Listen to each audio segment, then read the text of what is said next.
एकांत का तात्पर्य ये कि कहाँ जहाँ कुछ भी नहीं हो तो आंख बंद कर लोगे और आंख बंद करके अपने आप को देख लोगे तो वो एकांत बन जाएगा, या एकांत स्थान मिल जाए तो एकांत को बना लेना। और सबसे महत्वपूर्ण नियम, कल इस पर खोल दूंगा, अगर अनुकूलता और आप बोलोगे नहीं इसको और रिपीट करो तो कल कर दूंगा। ये मेरी सबसे महत्वपूर्ण प्रवचन की लाइन है, इसमें बहुत ज्यादा ध्यान देता हूं। जहां आंखें जाती है वहां ऊर्जा जाती है, इसलिए प्रयास करना इन 8 दिनों में देव शास्त्र गुरु के अलावा किसी को नहीं देखूं। इन 8 दिनों में देव शास्त्र गुरु के अलावा किसी को नहीं देखूं। बस ये मेरी आंखें किसको देखेगी? गुरु को देखेगी। मेरी आंखें प्रभु को देखेगी और मेरी आंखें मां जिनवाणी को देखेगी। इसके अलावा सब कुछ समाप्त, ब्लिंक कर देना। इसके अलावा कहीं कुछ नहीं देखूंगा। प्रयास करना, मैं देखते रहूंगा, मैं ऑब्जर्व करते रहूंगा। जब मैंने बात बरवई में बोली थी, एक बालिका ने पूरा इसका पालन किया, किसी को नहीं देखा। ऐसे ही मैंने वहां पर बासा में भी बोली थी, खुशी बहन ने पूरा उसको पालन किया था। भैया एक बार एक्सीडेंट हो रहा था तो बोला इतना भी नीचे नहीं देखना है, थोड़ा ऊपर देखना है। निश्चित रूप से जब आप नीचे देखकर अपने आप में आओगे तो आप अपने आप में आते चले जाओगे। हम फालतू में पाप इकट्ठा करते हैं इन आंखों से, पाप जबरदस्ती इकट्ठा कर रहे हैं, देखते हैं फिर मन चलता है, मन में विचार आते हैं और पाप इकट्ठा होता चला जाता है। नहीं, इनको कंट्रोल करो और कम से कम देखने का प्रयास करो। हमारे गुरुदेव कितना कम देखते थे, तो तरसते थे कि एक बार देख ले, तो उनकी उस देखने की कीमत थी। आप भी अपने आप को अगर वैसा बनाना चाहते हैं, आचार्य बोलते थे कि उसका ऑरा बहुत पावरफुल होता है जो कम से कम इन आंखों का प्रयोग करता है, क्योंकि आंखों से ऊर्जा समाप्त होती है, ऊर्जा समाप्त होती है, हमारा ऑरा समाप्त होता है। आप ओरावान ऊर्जावान बनना चाहते हैं, कम से कम वस्तुओं को देखने का प्रयास करें। आप कम से कम करेंगे तो बहुत अच्छी बात हैगी। और मेरे साथ तो गड़बड़ है, मैं नहीं देखता हूं तो आप लोगों को जरा से में टेंशन हो जाती है। मैं नहीं हंसता हूं तो आप लोग ऊपर नीचे हो जाते हो। मेरी मजबूरी है हंसना और देखना, ये मेरी मजबूरी है हंसना और देखना। अभी आप आए हो, मैं अगर मुस्कुरा के नहीं देखूंगा तो आपको लगेगा क्या हो गया महाराज जी, ये स्थिति और ये परिस्थिति बन जाती है, महाराज जी नाराज है। अब मेरी तो मजबूरी लेकिन आपकी नहीं है। आप ना देखो ना बोलो, जितना कम हो सकता है उतना वो करो। और फिर 15 नंबर पर मैं शक्तिशाली हो रहा हूं। चिंतन करना मैं बहुत शक्तिशाली हो रहा हूं। और शक्तिशाली कैसे होगे? आपको इन 8 दिनों में ब्रह्मचर्य व्रत से रहना है। कैसे रहना है? कैसे रहना है? कैसे रहना है? पूर्ण ब्रह्मचर्य व्रत के साथ ये 8 दिन आपको अपने जीना है। कि नहीं कुछ भी हो जाए, अगर आपकी किसी से बात भी चलती हो 8 दिन के लिए उनसे बोलना अभी हम बात नहीं करेंगे। जो लड़के लोग हैं, जो लड़कियां हैं, इतना 8 दिन के लिए त्याग कर दो। 8 दिन के लिए पूर्ण तरीके से ब्रह्मचर्य व्रत, ठीक है ना।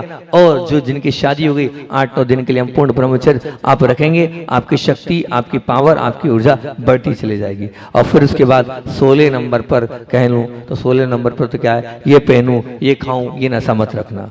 बिल्कुल आप अपने ड्रेस तय कर लो, 5 जोड़, 4 जोड़, 8 जोड़, 10 जोड़, जितनी कर सकते हो। समय मेरे पास कम है इसलिए मैं ज्यादा नहीं खींच रहा हूं। आप लोग कल मुझे बता देना, ये 2 ड्रेस आपकी हो गई, 3 ड्रेस और। अरे सजना सवरना थोड़ी है, हम भगवान को देखने आए कि अपने आप को दिखाने आए?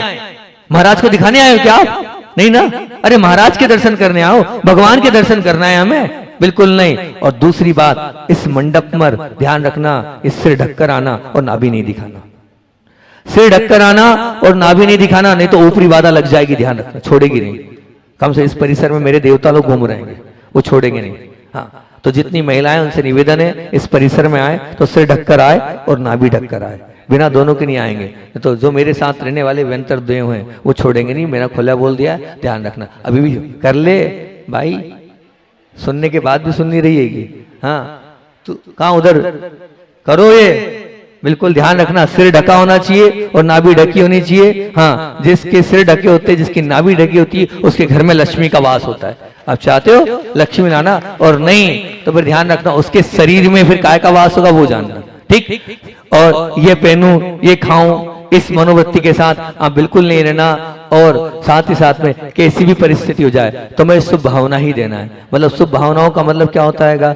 सबका भला हो, सबका कल्याण हो, कोई भी जीव कष्ट में ना रहे। ये शुभ भावनाओं को आपको दिन रात प्रेषित करना है ना। 18वें नंबर पर एवरेडी, मैं तैयार हूं। काय के लिए तैयार हूं? समाधि मरण करने के लिए तैयार हूं। आज अभी इसी समय भी अगर मौत आती है, मैं हंसते हंसते सबका कैसर पूर्वक त्याग करके तैयार हूं। ये भावना करना है। और 19वें नंबर पर आपको ये सोते वक्त ये जो मैंने 18 बिंदु दिए, इस पर चिंतन करना है। और चिंतन करने के बाद आपको सिर्फ इतना सा ब्रीफ करना है, सुबह से लेकर शाम तक मैंने क्या गलत किया, क्या ऐसा कार्य कर लिया जो मेरे करने योग्य नहीं था और मैंने कर लिया है, और कर लिया है तो उसका मुझे क्या भुगतना पड़ेगा, मेरे परिवार को क्या भुगतना पड़ेगा, मेरी समाज को उसके पीछे किस प्रकार से पीछे होना पड़ेगा। तो जो गलत कर लिया है उसको सोचना।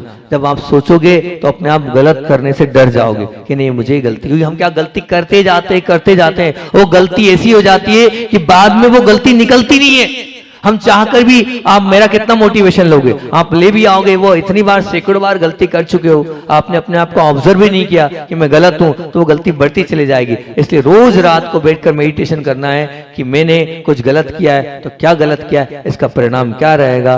और 20वां सुबह उठते वक्त आपको इन 20 बिंदुओं पर चिंतन करना है और ये भावना बहाना है सबका भला हो, सबका कल्याण हो, सबका मंगल हो। ऐसी भावनाओं के साथ इन आप 20 बिंदुओं से अपने जीवन को अच्छा बनाने का प्रयास करना। 3-4 बातों का निश्चित ध्यान रखना। खाने पीने का आप विकल्प नहीं करना। ठीक, फिर से एक 20 बिंदु बोल देता हूँ। स्नेह की वर्षा हो रही, 1 मेरे सिर्फ एक भगवान, 2 निरंतर मिलन हो रहा है भगवान से, 3 फिर उसके बाद मुझे गुरु के हृदय तकत पर बैठना है, ऐसा कोई काम नहीं करना जो मुझे हृदय से गुरु जी निकाल दें। 5वां सजना सवरना बिल्कुल नहीं है। 6वां मोबाइल का कम प्रयोग करना है, पूरा हो जाए तो बहुत है। 7वां कुछ समय मौन रहना है। 8वां मेरे और प्रभु और गुरु के जीवन में जो आएगा उसको मुझे अलग करना है। 10वां मुझे सिर्फ एक के लिए ही समर्पित होना है। और 9वां 10वां फोकस होकर पूरा कार्य करना है इस पंडाल में आकर। और 11वां जो मिल जाएगा उसे स्वीकार कर लेना। 12वां मुझे कुछ समय के लिए आत्मा के लिए देना है, मुझे मानना मैं श्रेणी में आत्मा हूँ। 13वां मुझे एकांत बनाना है। 14वां मुझे आंखों को जीतना और कम से कम लोगों को देखना है। और 15वां मैं ब्रह्मचर्य के साथ अपने आप को उत्कृष्ट बनाऊंगा। 16वां मैं ये पहनूं ये खाऊं इस नशे में नहीं रहूंगा। 7वां किसी भी परिस्थिति में सबको मुझे कितना ही प्रतिकूल मिल जाए लेकिन मुझे शुभ भावनाओं को प्रेषित करना है। 8वां अगर अभी मृत्यु आए तो एवरेडी तैयार हूं मौत के लिए। 19वां रात को सोते वक्त अपनी गलतियों को निहारना है। और 20वां सुबह उठकर इन बिंदुओं पर चिंतन करके सबके लिए शुभ भावनाओं को प्रेषित करना है। ये भावना आचार्य श्री का संस्मरण रखकर अपनी बात छोड़, क्योंकि मैं बिना गुरुदेव के तो बात अंत करता ही नहीं है ना। मुझे निश्चित रूप से अभी भोजन आहार अंदर नहीं जाएगा जब तक गुरु जी को याद नहीं कर लेता हूँ। तो अंत में प्रतिभा स्थल की बहनें बैठी है और वही वाला संस्मरण आपके बीच में रख देता हूँ। किसी श्रावक ने आचार्य श्री से बोला, बोले आचार्य श्री जी आपका बहुत सुंदर फोटो हमने कैमरे में कैद करा, बहुत सुंदर फोटो आया है। आचार्य श्री से बोलने की हिम्मत भी बड़े कम लोग की होगी, वो भी ऐसी बात, मतलब समझना आप तो बहुत ज्यादा ही जो जुड़ा होगा वो ये बात बोल सकता है, बाकी तो किसी को नहीं बोल, किसी की इतनी हिम्मत नहीं होगी कि ऐसी कोई बात गुरुदेव से बोल दे। अब गुरुदेव, मुझे लगा कि गुरुदेव अब ऐसा जवाब देंगे कि बिल्कुल, क्योंकि ऐसी बात गुरुजी पसंद नहीं करते हैं।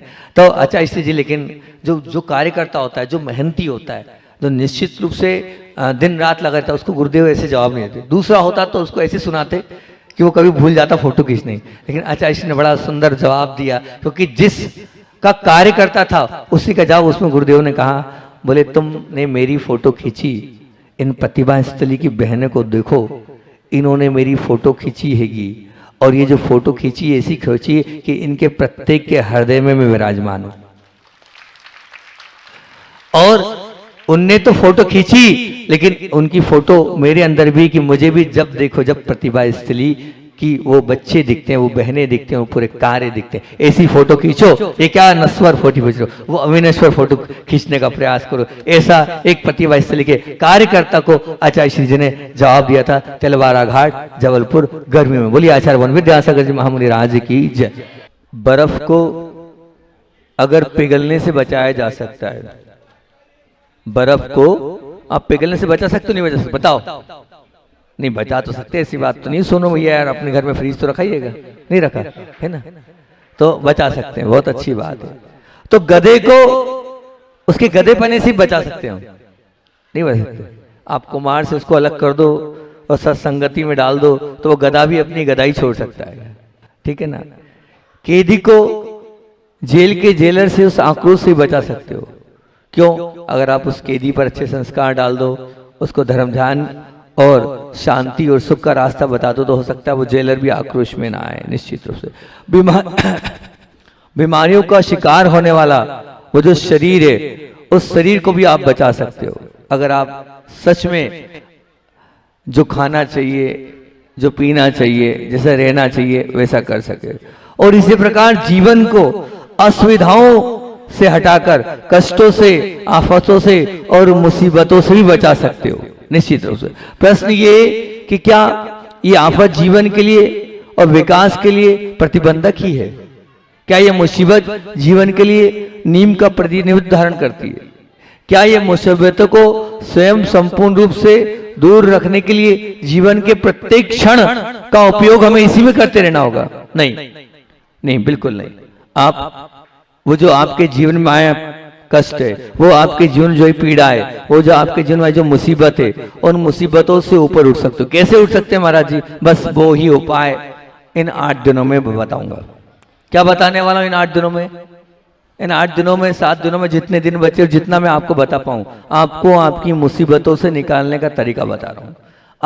आपको अपनी तकलीफों से, जब एक बर्फ को भी हम पिघलने से बचा सकते हैं, ठीक, रखना फ्रिज में, तो हम आने वाली उन मुसीबतों को, उन कष्टों को उससे भी निकल सकते हैं। निश्चित मान के चलना, वो जो तकलीफ, वो जो पीड़ा, वो जो कष्ट, वो जो जीवन में आई है निश्चित रूप से बाधाएं, वो आप सॉल्व कर सकते हो।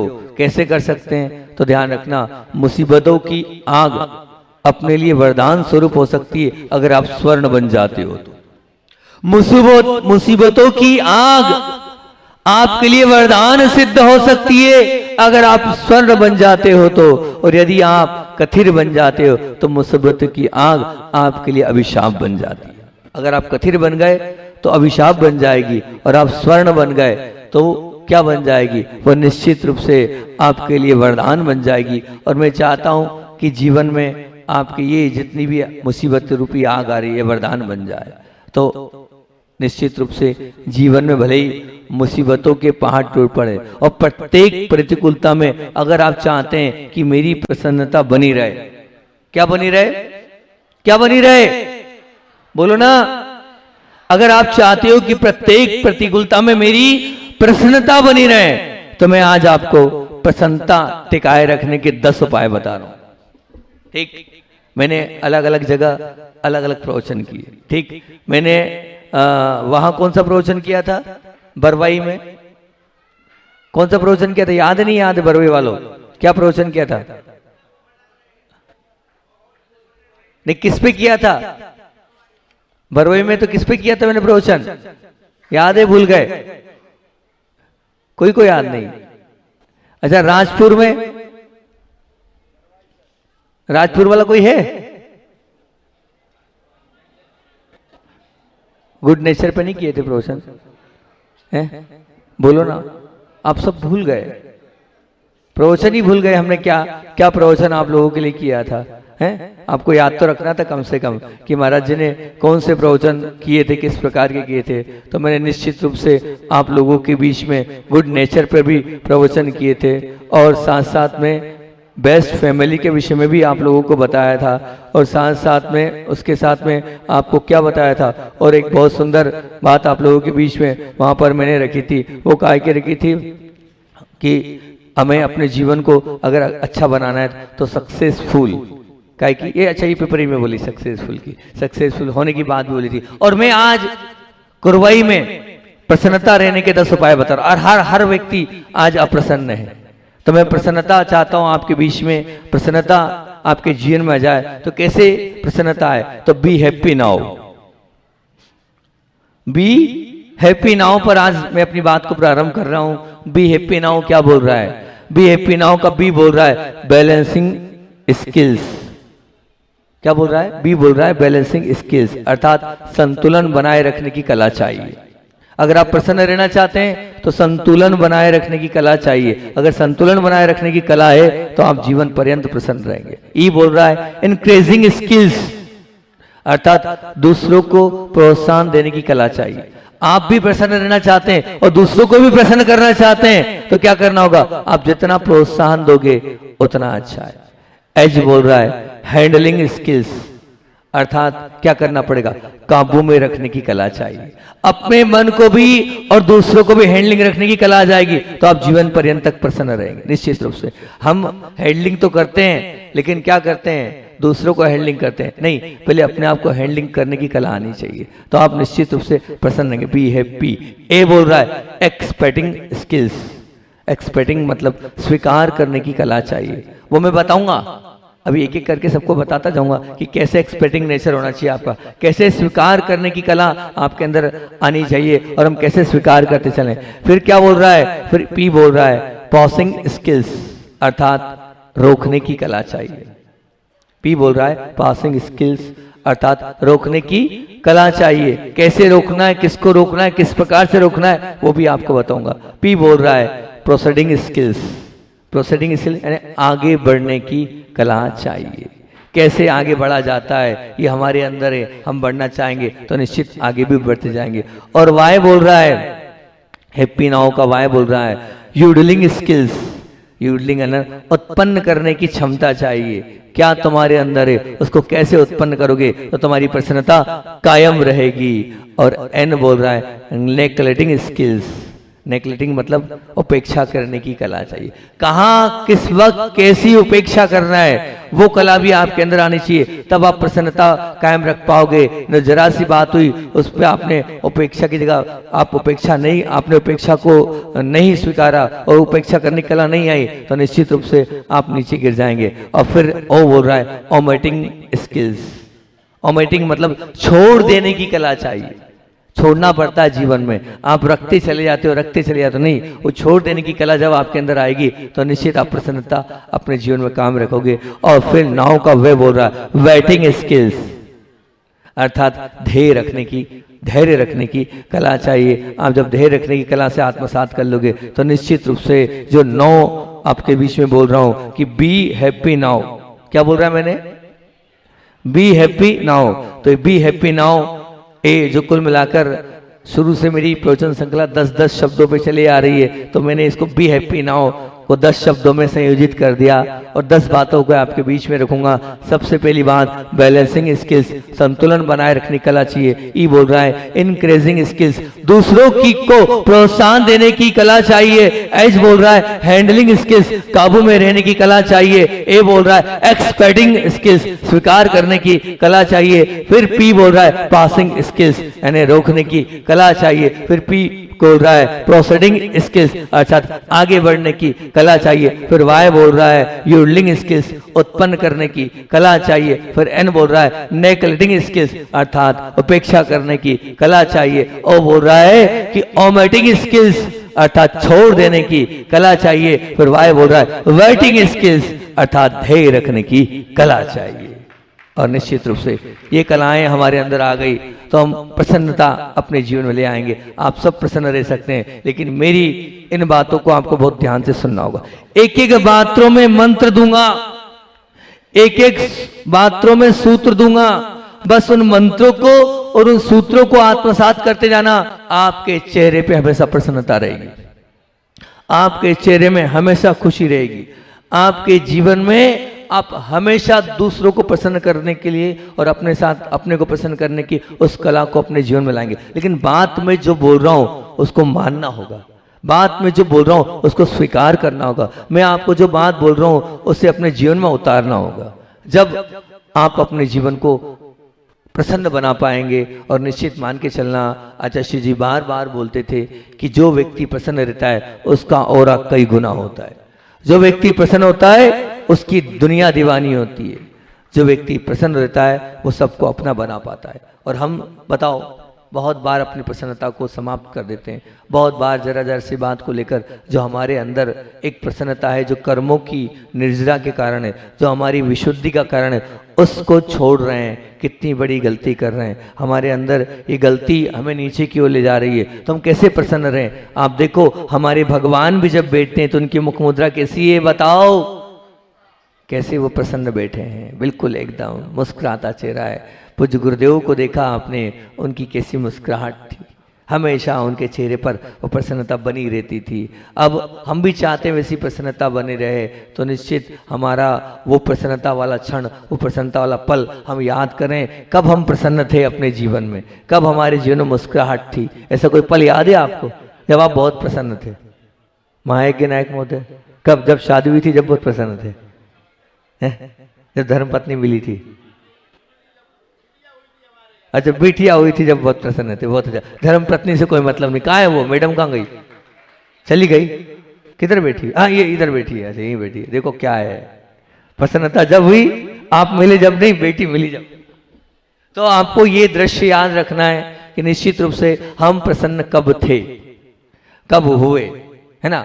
मेरे से कोई पूछता है आप प्रसन्न कब होते, तो मैं दो जवाब देता हूं हमेशा।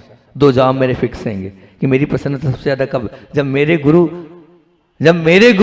मेरा नाम अपने मुख से लेते थे तो मेरे सबसे ज्यादा प्रसन्नता बढ़ जाती थी, मेरा रोम रोम पुलकित हो जाता था। और जब मुझे मेरे गुरु की वैयावर्ती करने का मौका मिलता था तब मैं बड़ा प्रसन्न हो जाता था कि आज सब कुछ मिल गया। ये मेरी दो प्रसन्नता के कारण है। और जब मुझसे कोई पूछता है तो मैं वही दृश्य याद करता हूँ कि मुझे गुरुदेव याद कर रहे थे, और वही प्रसंग याद करता हूँ जब मुझे गुरुदेव को वैयावृत्ति करने का सौभाग्य प्राप्त होता था।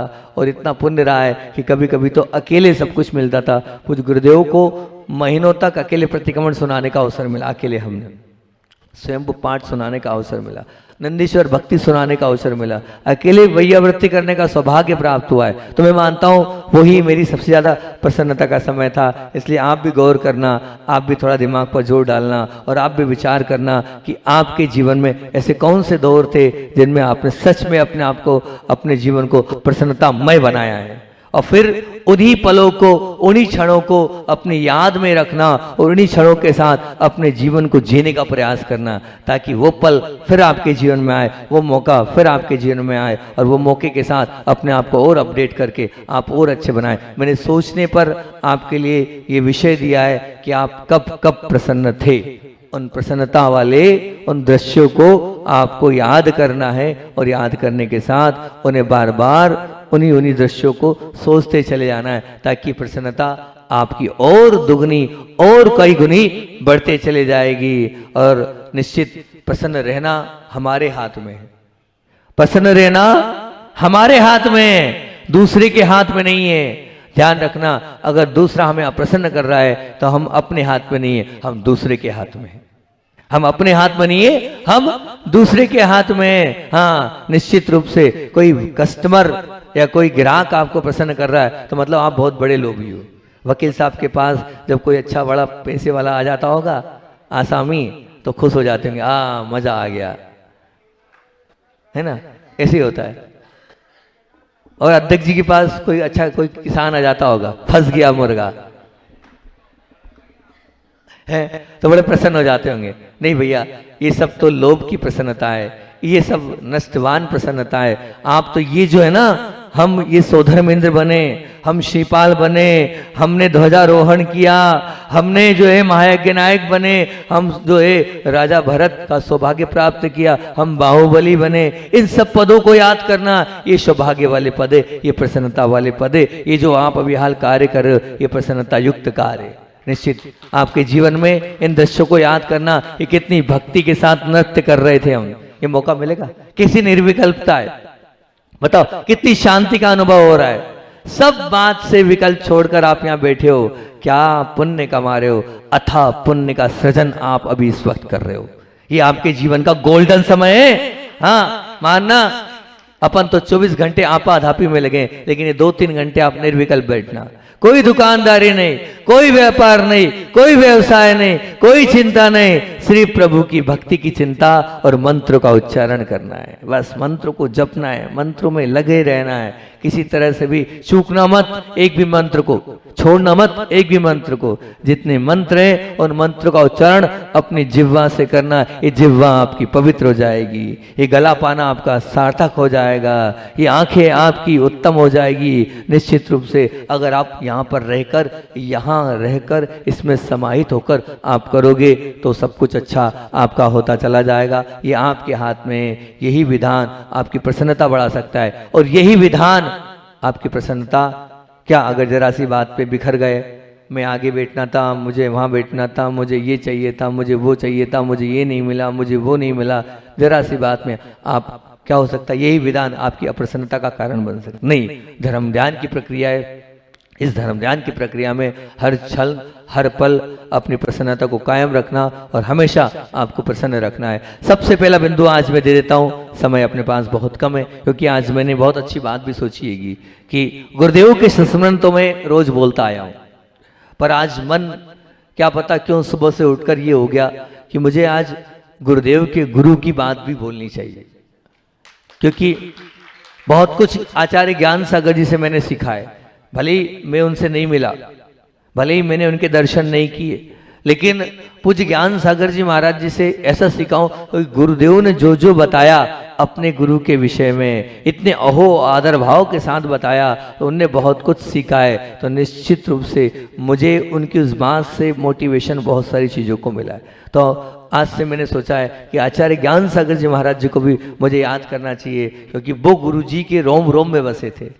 तो मैं उनको याद करूंगा, मतलब मेरे गुरु को याद करूंगा, क्योंकि मैं उनके गुरु को याद कर रहा हूं। तो आज से मैंने संस्मरण श्रृंखला थोड़ी सी बदल दी। अब गुरुदेव के ऊपर थोड़ा बहुत 8-15 दिन बोलने का मैंने विचार किया है, ताकि आप लोगों को भी पता चले कि जिस विभूति को हमें दिया वो कैसे थे, जिसकी प्रतिमा इतनी सुंदर वो कितने सुंदर होंगे। तो निश्चित मान के आचार्य ज्ञान सागर जी महाराज जी कितने सुंदर होंगे, जिन्होंने आचार्य भगवंत विद्यासागर जी को हमारे बीच में दिया। आज से वो भी मैं बोलना प्रारंभ करूंगा, इसलिए छोटी सी बात आज शुरुआत कर देता हूं बी हैप्पी नाउ की। और बी हैप्पी नाउ में शुरुआत कर रहा हूं, कल इसको पूरा कर दूंगा कि बी हैप्पी नाउ क्या बोल रहा है। बी हैप्पी नाउ का मतलब क्या है, तो बी हैप्पी नाउ का पहला बिंदु बोला है बैलेंसिंग स्किल्स। क्या बोला है, क्या बोला है? देखो एक बात ध्यान रखना, आप गलती नहीं करना। मैं जो 10 परिभाषा बोल रहा हूं आप लोगों को याद रखना है, ठीक? ये मेरा रोज का मंगलाचरण तो रहेगा ही, आपको रिपीट करना, मैं नहीं बोलूंगा। बी हैप्पी नाउ, प्रसन्नता कायम रखना है, उसके उपाय 10 बता रहा हूं। तो पहला क्या बोल रहा है, बैलेंसिंग स्किल्स। क्या बोला है, क्या बोल रहा हूं, क्या बोल रहा हूं, बैलेंसिंग स्किल्स। तो क्या बैलेंसिंग स्किल होता है वो आपके बीच में रख रहा हूं। 50 किलो के वजन वाले पत्थर को हम 45 किलो का वजन वाला शायद बनाया नहीं जा सकता। बना सकता, कोई बना सकता भैया है, कोई बना सकता? कपिल तो अपनी दुकान में बना देगा। 50 किलो का 45 किलो तराजू में एक मारेगा और 45 किलो कर देगा, वो तो कोई भरोसा नहीं है। बोलो, मैंने कहा 50 किलो के उस वजन को 45 किलो का वजन वाला शायद मेरे हिसाब से कोई नहीं बना सकता, बस कपिल जैसा व्यक्ति बना सकता है। अगर मान लो उसको तो भैया लेना है ज्यादा, तो बाकी तो कोई नहीं, ईमानदारी से तो कोई नहीं बना सकता, नहीं बना सकता, बोल सो नहीं बना सकता कोई नहीं। परंतु उस 50 किलो के वजन वाले पत्थर के सामने अगर आपने 70 किलो का पत्थर रख दिया तो उसे आप छोटा जरूर बना सकते हो। 50 किलो वाले उस पत्थर के सामने 70 किलो का पत्थर रख दिया तो आप उसको जरूर छोटा बना सकते हो। छोटा बनाने के बाद उसे उठाकर एक कोने में भी आप रखने का साहस कर सकते हो, ऐसा कर सकते हो। क्यों? क्योंकि भैया अब आप छोटे हो गए, 70 किलो वाला बड़ा हो गया है ना, ऐसा तो आप कर सकते हो, बहुत अच्छी बात है। तो यहाँ बड़े को छोटा बनाने की और छोटे को बड़ा बनाने की मन की जो क्षमता को यदि सही समय पर आपने उपयोग कर लिया तो आप मुसीबतों के बीच से भी मन में अपनी प्रसन्नता को टिकाए रखने में आपको कोई समस्या नहीं आएगी, कोई दिक्कत नहीं आएगी।